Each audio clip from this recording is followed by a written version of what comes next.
न- नाशिक जिल्ह्यातील जिल्हा परिषदेच्या विभाग प्रमुखाकडून 30 महिलांचा लैंगिक छळ झाल्याची बातमी ही माध्यमांमधून माझ्यासमोर आली. मी तातडीने जिल्हा परिषदेच्या CO मित्तल मॅडम यांच्याशी संपर्क साधला आणि या सविस्तर घटनेचा आढावा घेत असताना एका पेनड्राईव्हमधून स्पीड पोस्टने ही माहिती COकडे पाठवण्यात आली.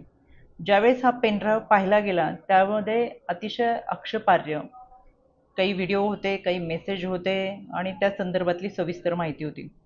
COनी तातडीने याची दखल घेऊन ही संपूर्ण तपास प्रक्रिया ही IC कमिटीकडे दिली. IC कमिटीच्या समोर संबंधित महिलांना बोलून त्यांच्याकडून संपूर्ण माहिती घेऊन चौकशी करण्यात आलेली आहे.